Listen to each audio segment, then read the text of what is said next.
बिस्मिल्लाहिर्रहमानिर्रहीम। अस्सलाम वालेकुम स्टूडेंट्स। आज हम थर्ड चैप्टर डिस्कस करने लगे। पहला चैप्टर इंट्रोडक्शन का था, जिसमें हमने डेफिनेशन पढ़ी थी और इसके बैकग्राउंड पढ़ा था टेक्नोलॉजी मैनेजमेंट का, और हमने देखा था कि ये कैसे हमारी ऑर्गेनाइजेशन में यूज़फुल हो सकती है। अगर हम टेक्नोलॉजी को अप्लाई करते हैं अपनी ऑर्गेनाइजेशन में तो ये कैसे यूज़फुल हो सकती है, अगर नहीं करते तो फिर उससे क्या नुकसान हो सकता है। तो ये इंट्रो का पहला चैप्टर था। फिर उसमें हमने प्रोसेस फ्रेमवर्क देखा था, जिसके 5 पार्ट्स होते हैं। पहला आइडेंटिफिकेशन था, तो उसके ऊपर एक पूरा चैप्टर बनता है। उसमें हमने देखा था कि टेक्नोलॉजी को आइडेंटिफाई करना है, जो हमने अप्लाई करनी है उसको आइडेंटिफाई करना है। तो उसके कुछ हमने प्रोसेसेस डिस्कस किए थे। फिर उसको कौन से फैक्टर हैं जो उसके ऊपर इन्फ्लुएंस कर सकते हैं, वो हमने डिस्कस किए थे। तो वो इस तरह हमने चैप्टर 2 जो है वो कंक्लूड किया था। आज हमारा चैप्टर 3 होगा। बेसिकली इसका नाम है सिलेक्शन ऑफ टेक्नोलॉजी। यानी अब आपने अपनी ऑर्गेनाइजेशन के लिए टेक्नोलॉजी सेलेक्ट करनी है, ये एक बड़ा इंपॉर्टेंट काम है। तो उससे पहले डेफिनेटली आपको कंसल्ट करना पड़ेगा, काफ़ी गौर व फिक्र करना पड़ेगा इसके ऊपर कि कौन सी टेक्नोलॉजी आपने सेलेक्ट करनी है, उसके प्रोसेसेस क्या होंगे, किस तरह सेलेक्ट करेंगे, डिसीजन मेकिंग किस तरह करेंगे, उसमें कौन कौन इन्वॉल्व होगा, वेंडर से किस तरह कांटेक्ट करेंगे। ये सारी डिटेल आज हम इसमें कवर करेंगे। So let's start with definition जी। सिलेक्शन क्या है? ये एक बड़ा इंपॉर्टेंट टास्क है टेक्नोलॉजी मैनेजमेंट के लिए, बिकॉज टेक्नोलॉजी आप इस तरह की सिलेक्ट करेंगे जो आपकी ऑर्गेनाइजेशन के गोल्स को अचीव कर सके। ठीक है, अगर आपकी कोई ऑर्गेनाइजेशन ऐसी है जो फाइनेंस को डील करती है, जो फाइनेंशियल ऑर्गेनाइजेशन है, तो आप उसके रेलिवेंट कोई टेक्नोलॉजी सेलेक्ट करेंगे। अगर आपकी ऑर्गेनाइजेशन एजुकेशनल है तो उससे रेलिवेंट टेक्नोलॉजी सेलेक्ट करेंगे। इसी तरह यानी जो आपकी ऑर्गेनाइजेशन का गोल है उसके अकॉर्डिंग आप टेक्नोलॉजी को फाइनलाइज करेंगे। तो इसमें है जी, selection is an important process of technology management. It involves the selection of those technologies that are chosen to help organizations to achieve their goals. यानी इसमें जब आप अप्रोप्रिएट टेक्नोलॉजी को सिलेक्ट करते हैं तो इससे क्या होगा, ये टेक्नोलॉजी आपको हेल्प करेगी आपकी ऑर्गेनाइजेशन के गोल्स को अचीव करने के लिए। टेक्नोलॉजी हम सेलेक्ट करते ही, अप्लाई करते ही बेसिकली इसलिए हैं ताकि हमारी ऑर्गेनाइजेशन की जो एफिशिएंसी है वो बढ़ जाए।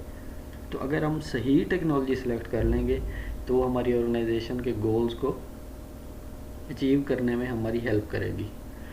तो इसकी सिलेक्शन में कुछ सब प्रोसेसेस होते हैं। बेसिकली 5 सब प्रोसेसेस हैं जो टेक्नोलॉजी सेलेक्ट करने से पहले हम इन सब को चेक करते हैं। चेक नहीं करते बल्कि इनफैक्ट इनको अप्लाई करते हैं। ठीक है, तो कोई भी टेक्नोलॉजी अपनी ऑर्गेनाइजेशन के लिए सिलेक्ट करने से पहले हमें ये 5 सब प्रोसेसेस अप्लाई करने पड़ेंगे उसको सिलेक्ट करने से पहले। ये 5 सब प्रोसेसेस कौन से? पहला है सिनेरियो एनालिसिस, फिर portfolio analysis, expert judgement, decision criteria, और फिर एंड पे हम फाइनेंशियल एनालिसिस देखते हैं। तो अब इनको बारी बारी देखते हैं, इनकी डिटेल्स। सबसे पहले है जी सिनेरियो एनालिसिस। अब सिनेरियो आपको पता है क्या होता है कि आप अपने माइंड में कोई एक एजम्पशन क्रिएट करते हैं। ठीक है, उस एजम्पशन के अगेंस्ट आप सोचते हैं अच्छा अगर मैं ये काम करूँ तो ये होगा, अगर ये करूँ तो ये, यानी एक सिनेरियो बनाते हैं ना अपने माइंड में। तो अब इसमें भी यही होता है कि इसमें बेसिकली आप एस्टिमेट लगाते हैं कि अगर आप ये वाली टेक्नोलॉजी सेलेक्ट करते हैं तो इतने पीरियड ऑफ टाइम के बाद ये टेक्नोलॉजी कितना फ्रूट हमें प्रोवाइड करेगी, कितनी हेल्प करेगी। और अगर कुछ अरसे के बाद कुछ चेंजेस आती हैं, टेक्नोलॉजी में चेंज आती है, या हमारी ऑर्गेनाइजेशन के गोल में कुछ चेंज आती है, या कुछ ऐसा अनफेवरेबल इवेंट हो जाता है, अनएक्सपेक्टेड कोई इवेंट हो जाता है, तो उस केस में फिर क्या होगा। तो बेसिकली इस तरह की जो चीज़ें हैं वो आप सिनेरियो एनालिसिस में डिस्कस करते हैं। It is the process of estimating the expected value of A portfolio after a given period of time. वही बात कि आप एस्टिमेट लगाते हैं कि एक स्पेसिफिक टाइम के बाद क्या मतलब हमें रिज़ल्ट मिलेंगे, क्या फ्रूट मिलेगा। Assuming specific change in the value of portfolio securities. यानी वो ये कह रहा है कि जो पोर्टफोलियो की सिक्योरिटीज़ हैं, फॉर एग्ज़ाम्पल आप ये समझ लें कि आपने अभी एक टेक्नोलॉजी अप्लाई की, थोड़े अरसे बाद गवर्नमेंट जो है वो कोई रूल्स चेंज कर देती है, ठीक है, तो उस केस में फिर क्या होगा? तो आपने इस तरह का ये सिनेरियो बनाना है अपने माइंड में। अब ये डेफिनेटली एग्जैक्ट नहीं हो सकता, थोड़े से रिज़ल्ट ऊपर नीचे होंगे सिनेरियो के केस में, क्योंकि इसमें हमारे पास फिक्स आंसर नहीं ना होता। अगर हम एक टेक्नोलॉजी अप्लाई कर दें तो हमें क्या पता अगले महीने गवर्नमेंट कुछ चेंज कर दे, पॉलिसी अपनी चेंज कर दे। तो ये इस तरह की चीज़ें आती हैं सिनेरियो एनालिसिस के अंदर। Scenario analysis is commonly used to estimate changes to a portfolio's value in response to an unfavourable event. अब अनफेवरेबल इवेंट के बाद से क्या मुराद है? ये जो मैंने आपको एग्जांपल दी है कि अब वो गवर्नमेंट का डिसीजन हमारे फेवर में नहीं है, वो अनफेवरेबल है ना, उन्होंने कोई पॉलिसी चेंज कर दी है, वो हमारी इस टेक्नोलॉजी के फेवर में नहीं है, ठीक है। तो उस केस में फिर क्या होना चाहिए? तो ये सिनेरियो सारा आप अपने माइंड के अंदर बनाते हैं। तो ये पहला सब प्रोसेस है, सिनेरियो एनालिसिस आप करते हैं टेक्नोलॉजी सिलेक्ट करने से पहले। फिर उसके बाद आता है जी पोर्टफोलियो एनालिसिस। अब कोई भी ऑर्गेनाइजेशन है तो उसका कोई एक पोर्टफोलियो ज़रूर होता है। अब पोर्टफोलियो के अंदर क्या चीज़ इंक्लूड होती है कि इस ऑर्गेनाइजेशन के अंदर कितने एसेट्स हैं, कितनी मशीनरी है, कितने एम्प्लॉयज़ हैं, इस ऑर्गेनाइजेशन के पास कितने पैसे हैं, इस ऑर्गेनाइजेशन का मार्केट में शेयर कितना है, इस ऑर्गेनाइजेशन का ग्रोथ रेट कितना है, इस ऑर्गेनाइजेशन ने बैंक से कोई लोन तो नहीं लिया हुआ, वगैरह वगैरह। यानी किसी भी ऑर्गेनाइजेशन की जो कंप्लीट डिटेल है ना, फाइनेंशियल और नॉन फाइनेंशियल, वो सारी उसके पोर्टफोलियो के अंदर आती है, ठीक है। तो पोर्टफोलियो एनालिसिस क्या है? It is a systematic way to analyse the products and services that make up organisation's business portfolio. वो ये कह रहा है कि हम किसी भी ऑर्गेनाइजेशन की जो प्रोडक्ट्स और सर्विसेज है ना, उनका एनालिसिस करते हैं और उनके एनालिसिस करते हैं और पोर्टफोलियो से कंपेयर करते हैं, ठीक है, कि यानी जो हमारी पोर्टफोलियो के अंदर जो जो चीज़ें इन्वॉल्व हैं, क्या हमारी प्रोडक्ट्स और सर्विसेज उनसे अलाइन हैं या नहीं है, ठीक है। अगर वो हैं तो definitely it's good for the organisation, और फिर उसी के अकॉर्डिंग हम अपनी सिलेक्शन करेंगे, और अगर नहीं है तो फिर हमें उसमें कुछ ना कुछ चेंजिंग करनी पड़ेगी। तो पोर्टफोलियो बेसिकली क्या होता है? इसके अंदर आपकी ऑर्गेनाइजेशन की कंप्लीट डिटेल होती है, उसका पिछले साल कितना ग्रोथ रेट था, इस साल कितना ग्रोथ रेट है, क्या वो ग्रोथ कर रही है या नहीं, नफ़ा में जा रही है, नुकसान में जा रही है, कितना उसके पास पैसे हैं, कितना लोन लिया हुआ है, वगैरह वगैरह। इस तरह की सारी चीज़ें उसके पोर्टफोलियो में आती है। तो ये दूसरा सब प्रोसेस है टेक्नोलॉजी सिलेक्ट करने से पहले। पहला क्या था जी? सिनेरियो एनालिसिस, और दूसरा पोर्टफोलियो एनालिसिस। अब तीसरा है एक्सपर्ट जजमेंट। अब एक्सपर्ट जजमेंट से मुराद ये है कि कोई भी इस फील्ड का एक्सपर्ट जिसके पास कोई एक स्पेसिफिक नॉलेज है आपकी प्रोडक्ट से रेलिवेंट, या जो आप सर्विसेज प्रोवाइड कर रहे हैं उससे रेलिवेंट, या जिस इंडस्ट्री में आप बिज़नेस कर रहे हैं उससे रेलिवेंट, तो मतलब आपके बिज़नेस से रेलिवेंट जो भी कोई एक्सपर्ट बंदा है उसकी आप जजमेंट ले लेते हैं, ठीक है, टेक्नोलॉजी सिलेक्ट करने से पहले। ये तो एक थंब रूल है ना कि अगर आपने कोई बिज़नेस भी करना है तो उससे पहले उस बिज़नेस का जो एक्सपर्ट होता है आप उसकी जजमेंट ले लेते हैं। So it is a technique in which judgment is made based upon a specific set of criteria, ठीक है, and or expertise that has been acquired in a specific knowledge area, product area, particular discipline or an industry etc. तो basically वही बात है कि आप technology को select करने से पहले किसी एक्सपर्ट की जजमेंट भी ले लेते हैं। ये तीसरा सब प्रोसेस है। इसके बाद आता है डिसीजन क्राइटेरिया। अब जब आपने ये तीन कर लिए तो इसके बाद अब आपने डिसीजन करना है। डिसीजन करने से मुराद है आपने उनमें से बेस्ट चूज़ करनी है टेक्नोलॉजी, ठीक है। और डिसीजन किस बेस के ऊपर होता है वैसे ये हम आगे चल के डिस्कस करते हैं। फ़िलहाल इसकी इतनी डिटेल काफ़ी है कि जब आपने पहले तीनों सब प्रोसेस कंप्लीट कर लिए हैं तब उसके बाद अब आपने डिसीजन करना होता है, और फिर एंड पे होता है फाइनेंशियल एनालिसिस। फाइनेंशियल एनालिसिस में हम ये देखते हैं कि जो टेक्नोलॉजी हम लेने लगे हैं क्या वो स्टेबल है, क्या वो एक्सटेंड हो सकती है, क्या वो हमें प्रॉफिट प्रोवाइड कर सकती है या हमें लॉस में लेके जाएगी। तो फाइनेंस से रेलिवेंट जितनी भी डिटेल्स होंगी वो हम किस में डिस्कस करेंगे, फाइनेंशियल एनालिसिस के अंदर। सो ये बेसिकली 5 सब प्रोसेसेस हैं जो किसी भी टेक्नोलॉजी को सिलेक्ट करने से पहले हम करते हैं।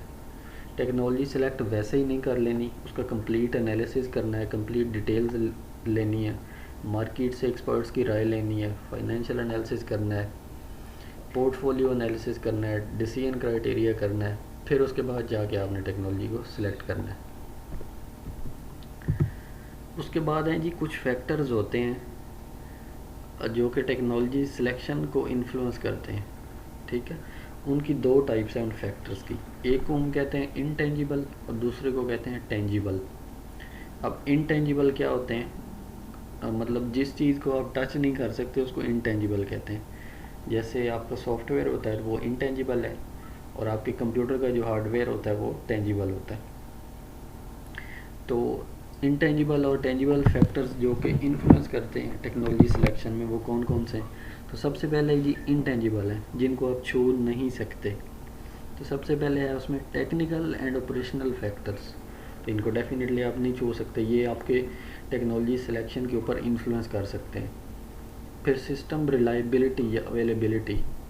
अब आपको क्या पता कि सिस्टम कितनी देर के लिए अवेलेबल होगा नहीं होगा। समटाइम्स ऐसा भी होता है कि सर्वर डाउन हो जाता है, गूगल का सर्वर डाउन हो जाता है, फेसबुक का सर्वर डाउन हो जाता है। तो ये चीज़ें आपके कंट्रोल में नहीं है। तो ये इनटेंजिबल कैसे हैं कि आप इनको टच नहीं ना कर सकते, सिस्टम की रिलायबिलिटी भी टच नहीं कर सकते। अवेलेबिलिटी, कब वो अवेलेबल होगा, समटाइम्स वेदर की कंडीशन ख़राब हो तो उस वक्त भी मसला आ जाता है, सिस्टम डाउन हो जाता है। फिर तीसरे नंबर पर सिस्टम की परफॉर्मेंस। अब ये भी हमारे टेंजिबल में नहीं आती, सिस्टम की कितनी परफॉर्मेंस आएगी ये पहले से नहीं पता चल सकता। फिर सिस्टम कैपेसिटी, यानी वो कितनी आउटपुट जनरेट करेगा, ठीक है, जो टेक्नोलॉजी हम सेलेक्ट करने लगे कितनी वो जनरेट करेगी आउटपुट। इसके बाद है upgradation of hardware and software. फिर फ्यूचर टेक्नोलॉजी डेवलपमेंट, ये फिर आप पढ़ लीजिएगा। मतलब ये वो फैक्टर्स हैं इनटेंजिबल जो कि टेक्नोलॉजी सिलेक्शन के ऊपर इन्फ्लुएंस कर सकते हैं। फिर इसी तरह टेंजिबल फैक्टर हैं कुछ। अब टेंजिबल वो होते हैं जिनको आप टच कर सकते हैं। उनमें सबसे पहले होती है जी कैपिटल इन्वेस्टमेंट। अब कैपिटल इन्वेस्टमेंट क्या होती है, कोई भी ऑर्गेनाइजेशन जब अपना बिज़नेस शुरू करने लगती है ना, तो बिज़नेस करने के लिए उसके पास कितने पैसे मौजूद हैं, इसको हम कहते हैं ये कैपिटल इन्वेस्टमेंट, ठीक है। ये फाइनेंशियल डेफिनेशन है कि कोई भी बिज़नेस, कोई भी ऑर्गेनाइजेशन जब बिज़नेस शुरू करने लगती है तो उसके पास बिज़नेस करने के लिए कितनी इन्वेस्टमेंट, कितने पैसे मौजूद हैं, उसको हम कहते हैं कैपिटल इन्वेस्टमेंट। फिर दूसरे नंबर पे है यूनिट कॉस्ट। अब यूनिट कॉस्ट ये होता है कि आपने फॉर एग्ज़ाम्पल आपकी कोई ऑर्गेनाइजेशन है जो प्रोडक्ट बनाती है, अगर लेट्स सपोज आपके एक मोबाइल बनाती है, तो यूनिट कॉस्ट का मतलब ये है एक मोबाइल के ऊपर कितनी कॉस्ट आती है, यानी एक यूनिट जो आप प्रोड्यूस करते हैं ना उसके ऊपर कितनी कॉस्ट आती है, ये होता है यूनिट कॉस्ट। फिर है ऑपरेटिंग कॉस्ट। अब जब कोई भी मशीन चलाई जाती है तो उसकी कोई ना कोई एक ऑपरेटिंग कॉस्ट होती है, आपको पता है। फॉर एग्ज़ाम्पल अगर कोई आप हार्डवेयर चलाते हैं, कोई जनरेटर लेट सपोज चलाते हैं, तो उसमें फ्यूल डलता है, तो ये उसकी ऑपरेटिंग कॉस्ट होती है, ठीक है। इसी तरह मोबाइल से आपने कॉल करनी है तो सिम में बैलेंस होना चाहिए, इसकी ऑपरेटिंग कॉस्ट है। इसी तरह अगर आपने किसी वेबसाइट की होस्टिंग लेनी है तो आपको उसकी फ़ीस पे करनी पड़ेगी, तो ये उसकी ऑपरेटिंग कॉस्ट होती है। फिर उसके बाद है जी मेंटेनेंस कॉस्ट। तो जो भी मशीनरी चलती है उसकी मेंटेनेंस तो करवानी पड़ती है, तो इसकी कॉस्ट आएगी। फिर आगे cost of network management system. अब नेटवर्क या इंटरनेट, ठीक है, तो उसकी भी कोई ना कोई कॉस्ट होगी ना, आप जहाँ से भी लगवाएंगे। फिर उसके बाद है cost of support services. Support services मुराद ये है कि आपकी ऑर्गेनाइजेशन में जो भी आपने टेक्नोलॉजी लगाई हुई है उसमें कोई ना कोई अगर एरर आ जाए तो आप कंपनी के नुमाइंदे को बुलाते हैं जो एरर आपको फिक्स कर देता है, तो उसकी कोई ना कोई कॉस्ट होती है, इसको कहते हैं सपोर्ट सर्विसेज की कॉस्ट। तो ये बेसिकली टेंजिबल और इनटेंजिबल फैक्टर्स हैं हमने जो डिस्कस किए हैं, जो किसी भी टेक्नोलॉजी को सिलेक्ट करने पर असरअंदाज हो सकते हैं। नेक्स्ट है जी इसका क्राइटेरिया क्या है। टेक्नोलॉजी आपने सेलेक्ट तो करनी है, तब इसका कोई क्राइटेरिया होना चाहिए। पहले हमने डिस्कस किए थे सब प्रोसेसेस, अब है क्राइटेरिया।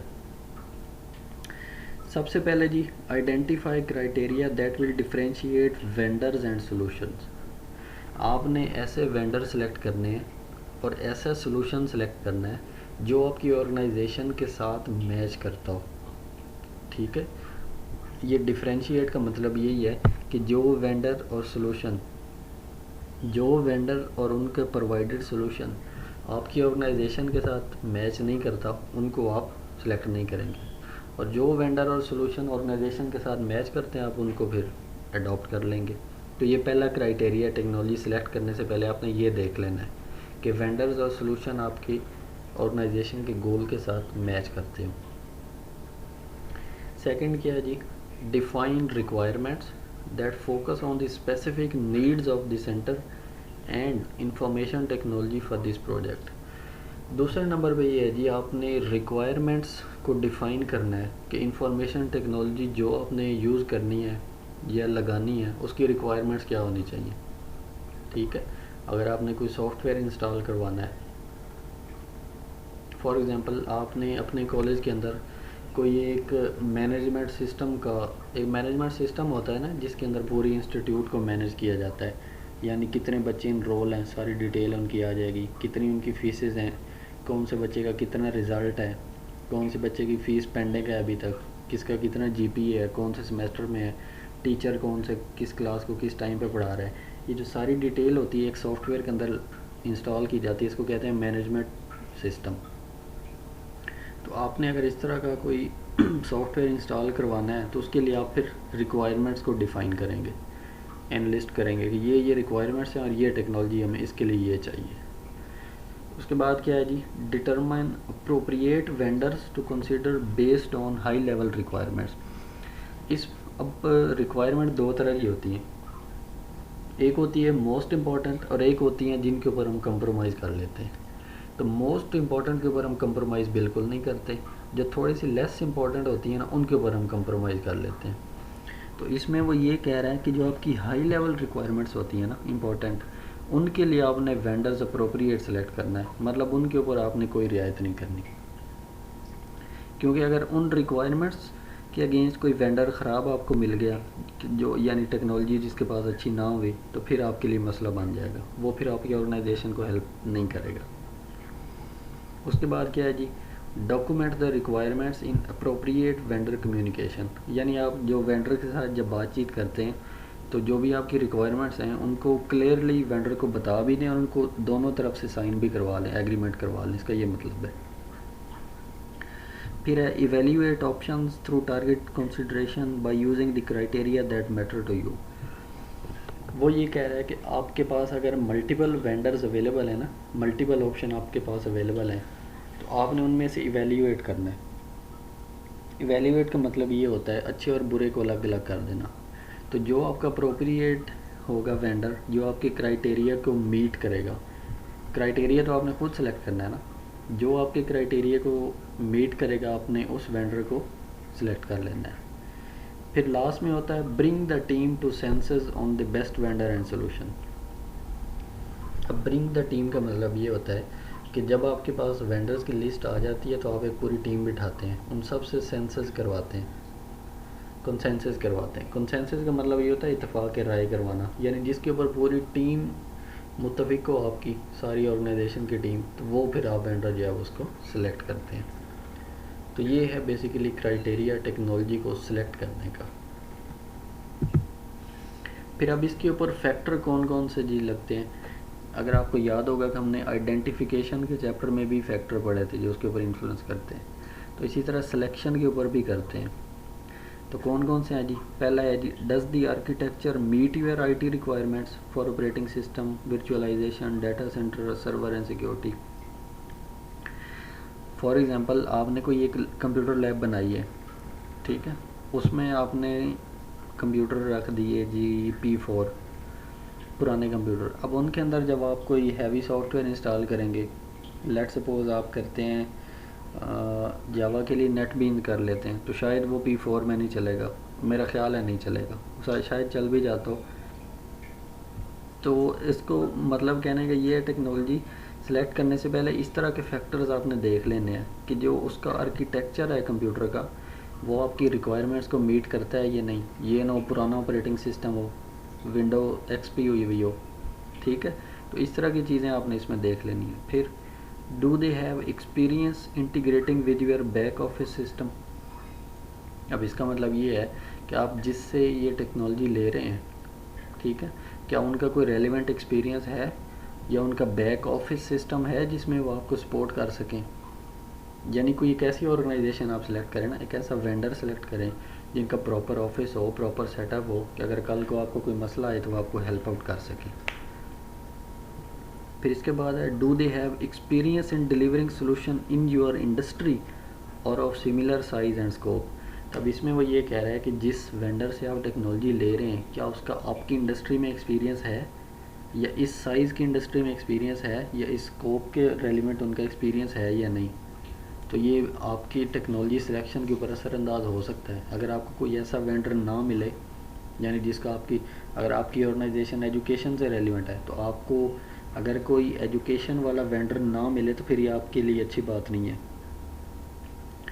फिर इसी तरह जी, what are the qualification of the resources to implement and support the system. अब यानी जिससे आप टेक्नोलॉजी ले रहे हैं उसका नॉलेज क्या है, उसकी क्वालिफिकेशन क्या है आपकी इंडस्ट्री से रेलिवेंट। फिर जी, do they have a proven track record of delivering a solution. यानी इसमें अगर आप ये देखेंगे कि क्या उन्होंने पहले भी कोई कामयाब काम किया हुआ है इस तरह का, तो आप उनका यानी पोर्टफोलियो चेक करेंगे जिनसे आपने टेक्नोलॉजी लेनी है। फिर आगे, how do they handle knowledge transfer. अब नॉलेज ट्रांसफ़र क्या होता है कि जैसे मेरे पास टेक्नोलॉजी मैनेजमेंट का नॉलेज है तो मैं आपको ट्रांसफ़र कर रहा हूँ। तो आपने जब उनसे टेक्नोलॉजी लेनी है तो पहले उनको चेक कर लें कि भाई उनके अपने अंदर कितना पानी है, ठीक है। कोई नॉन प्रोफेशनल ना हो जिसके आप हत्थे चढ़ जाएँ।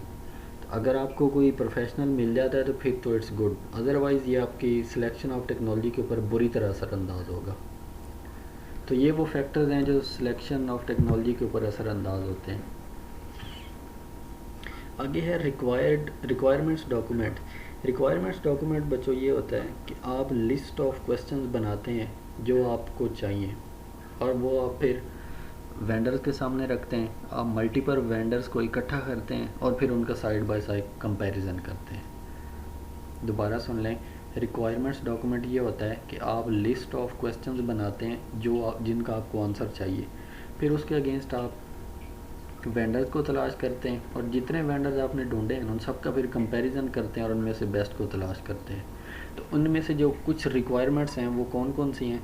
फंक्शनल रिक्वायरमेंट होती है एक, फिर टेक्निकल रिक्वायरमेंट, फिर इम्प्लीमेंट अप्रोच, फिर सपोर्ट, वेंडर क्वालिफिकेशन और फिर प्राइसिंग। तब इनको बारी बारी डिटेल में हम देखते हैं।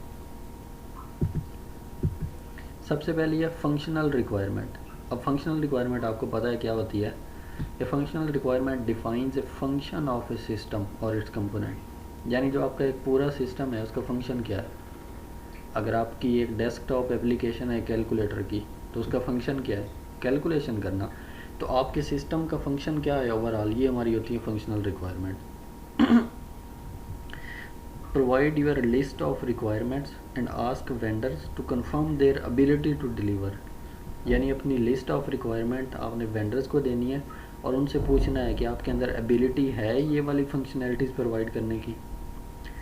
Focus in on the few really important items that will differentiate one supplier from another for your business need. वो ये कह रहा है कि जो ज़्यादा इंपॉर्टेंट क्वेश्चन हैं आप उनके ऊपर फोकस करें और उनमें से डिफरेंशिएट करें कौन सा सप्लायर आपकी ऑर्गेनाइजेशन के लिए ज़्यादा बेहतर है। तो फंक्शनल रिक्वायरमेंट के अंदर आपने क्या करना है, आपने वेंडर्स को अपनी लिस्ट देनी है रिक्वायरमेंट्स की और उनसे पूछना है कि आपके अंदर क्या ये एबिलिटी है इस तरह के फंक्शन हमें प्रोवाइड करने की। फिर आपके पास जब मल्टीपल आंसर आएंगे तो उनमें से आपने कोई ना कोई एक सप्लायर अपनी बिजनेस की नीड के लिए जो बेहतर होगा उसको सिलेक्ट करना है। ये है फंक्शनल रिक्वायरमेंट। इसके बाद आती है technical requirement.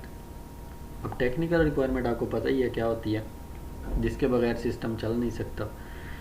It define the network, hardware and software requirements for organisation.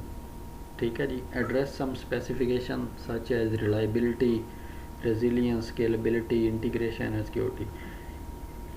तो बेसिकली टेक्निकल रिक्वायरमेंट के अंदर हम ये देखते हैं कि हम जो टेक्नोलॉजी को सिलेक्ट कर रहे हैं क्या वो रिलायबल होगी, क्या वो लंबे अरसे तक चलेगी, रजिस्ट कर पाएगी, क्या वो एक्सटेंडेबल होगी, क्या उसकी इंटीग्रेशन हम किसी और सिस्टम के साथ कर सकते हैं क्या वो सिक्योर होगी।